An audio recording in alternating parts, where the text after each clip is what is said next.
के और एक्साइज के मिले ये शराब बिक नहीं सकती, एक बोतल भी करोड़ों रुपए की शराब बिक गई है। उसके ऊपर भी अब आपकी प्रतिक्रिया, क्योंकि शायद अभी तक नहीं आ पाई थी, तो उसके ऊपर भी प्रतिक्रिया दे पाए तो क्या है ये, कौन जिम्मेदार है, किसकी जिम्मेदारी है इसको रोकने की?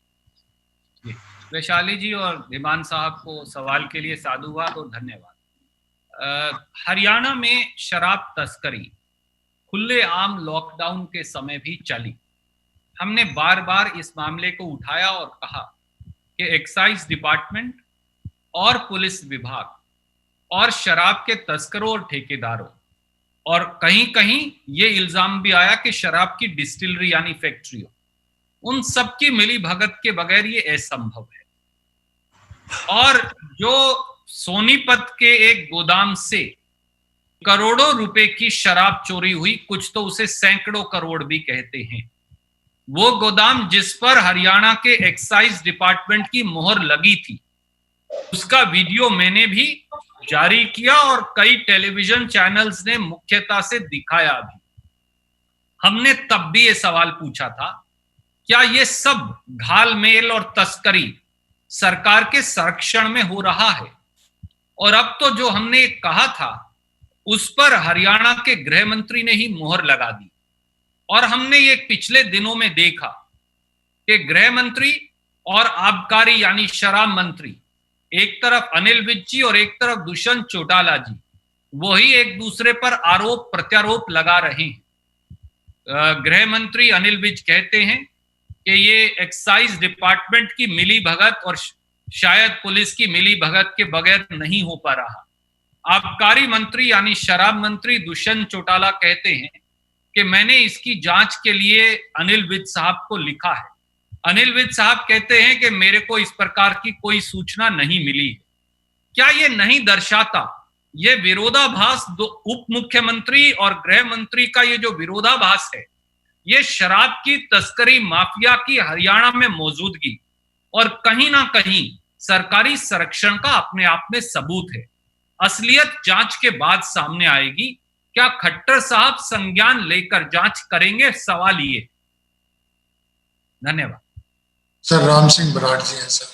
जी बराड़ साहब पूछिए। नमस्कार बराड़ साहब। नमस्कार जी, नमस्कार।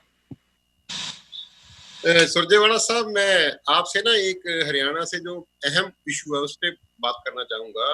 आज हरियाणा में मुख्यमंत्री ने पंचायती जमीनें जो पट्टे पर दी जाती हैं उन पर धान की खेती पर पाबंदी लगा दी है कुछ इलाकों में कि वहां पानी का लेवल नहीं है। और दूसरा कि हरियाणा में जो धान की खेती होती है उसमें बड़े स्तर पर जो बाहर के श्रमिक आते हैं, लेबर आती है, वो उस खेती में अहम योगदान देते हैं। वो श्रमिक तो बाहर जा रहे हैं, बिल्कुल खाली हो रहा है, चाहे वो फैक्ट्री की श्रमिक लेबर है चाहे वो खेती की लेबर है। और दूसरी तरफ ऐसे क्राइसिस के टाइम, कोरोना के टाइम पे किसानों जिनकी मेन कैश क्रॉप जो धान है उस पे पाबंदी लगाना, उसको कहां तक आप उचित समझते? बराड़ साहब, यह एक अत्यंत गंभीर विषय है। इसके हमारे पास कुछ कागजात उपलब्ध हैं। कुमारी शैलजा जी जो प्रदेश कांग्रेस की अध्यक्ष और मैं मिलकर कल सुबह 10 या 11 बजे इस पर एक अलग पत्रकार वार्ता करेंगे। वो कागजात भी मैं आपके समक्ष रखूंगा। इससे ज्यादा कठोर और निर्दयी निर्णय कोई हो ही नहीं सका, और ना ही, और ये निर्णय केवल और केवल फासिस्ट भाजपा जजप्पा खट्टर सरकार ही ले सकती थी। आज मैं केवल इतना कहूंगा और कल इस बारे सारे तथ्यों के समेत हम आपके समक्ष पेश होंगे। धन्यवाद। Sir Kamal Kumar ji press conference का इंतजार करेंगे इस विषय पे। धन्यवाद। रणदीप जी नमस्कार। नमस्कार कमल जी। रणदीप जी, खबरें लगातार आ रही हैं कि जो प्रदेश की मंडियां हैं वहां से जो गेहूं के लदान के नाम पर 6 से 10 रुपए प्रति बैग लिया जा रहा है, भ्रष्टाचार को लगातार बढ़ावा मिल रहा है वहां से। क्या कहना चाहेंगे, क्या सरकार को इस पर संज्ञान नहीं लेना चाहिए? प्रत्येक मंडियों से ऐसी खबरें हैं। कमल भाई, इस भ्रष्टाचार को प्रत्यक्ष या परोक्ष रूप से सीधे सीधे खट्टर सरकार का संरक्षण है और उसके पीछे उनकी असंवेदनशीलता, अमानवीयता व तैयारी की कमी है। मैं आपको एक उदाहरण देता हूं। खट्टर सरकार ने बड़े शानो शौकत से पीठ थपथपाकर 1800 नए सेंटर, खरीद सेंटर की घोषणा कर डाली, जो प्रदेश की मंडियां हैं नोटिफाइड उनके अलावा। परंतु क्या किसी पत्रकार मित्र उनसे अगर पूछेंगे तो ये सवाल अवश्य पूछिए कि क्या खट्टर साहब किसी 1800 में से एक भी सेंटर पर आपने अतिरिक्त लेबर का टेंडर दिया? जवाब नहीं। आपने उठान का इन 1800 जगह का टेंडर दिया? जवाब नहीं। इन 1800 सेंटर क्या ये कच्चे नहीं हैं? जवाब हां। इन 1800 सेंटरों में आपने ईंट का फड़ लगाया, तरपाल की व्यवस्था की? जवाब नहीं। इन 1800 सेंटर से उठान और भंडारण की व्यवस्था की? जवाब नहीं। यह दर्शाता है, और अब क्या हो रहा है कि एक नोटिफाइड मंडी में जो लेबर और उठान का कॉन्ट्रैक्टर है, डीएफएससी, एसडीएम और अधिकारियों को यह कह दिया गया कि अगर उसके चारों तरफ 40 या 50 परचेज सेंटर हैं तो वही लेबर और वही उठान वाला कॉन्ट्रैक्टर से वो काम करवाएं। आप मुझे बताइए, जो व्यक्ति एक मंडी का उठान मुश्किल से कर सकता है मजदूरों की इस कमी के चलते, वो 50 या 55 परचेज सेंटर का अतिरिक्त काम कैसे देख पाएगा? ऐसे में गेहूं खुले में पड़ी है, उसके अंदर दीमक लग रही है। मैं जिम्मेवारी से कहता हूं, कहें तो मैं पिक्चर्स भेज दूंगा। ना तरपाल है, नीचे से भूमि कच्ची है, उठान का कोई इंतजाम नहीं, बिजली पानी का कोई इंतजाम नहीं, और धीरे धीरे ये सारी गेहूं खराब हो जाएगी। देश को भी नुकसान होगा और प्रदेश को भी, और इसके लिए जिम्मेवार कौन होगा? धन्यवाद। महावीर जैन जी। जी महावीर जैन साहब, लास्ट क्वेश्चन। जी जैन साहब। रणदीप जी, मैं ये पूछना चाह रहा था, जो आपने एमएसपी की बात की है, वो कांग्रेस शासित प्रदेशों में क्या दिया जा रहा है जहां पर आपकी सरकार है?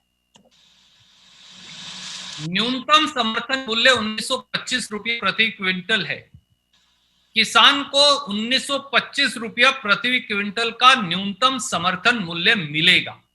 आप उससे 1 रुपया कम उसे नहीं दे सकते। परंतु हरियाणा में मोदी सरकार ने पत्र लिखा और खट्टर साहब दंडवत हो गए, दुष्यंत चौटाला जी दंडवत हो गए, और यह निर्णय करवा दिया कि हरियाणा के किसान से, आप 6 मई का पत्र मैं आपको भेज रहा हूं, पढ़ेंगे तो पता चलेगा, ये केवल हरियाणा के लिए 14 रुपया 43 पैसे प्रति क्विंटल न्यूनतम समर्थन मूल्य से कटेगा। 9 रुपया 62 पैसे एक और 4 रुपया 81 पैसे के लगभग एक। ऐसा क्यों? हरियाणा का किसान क्या हिंदुस्तान का हिस्सा नहीं? हमने क्या पाप किया है?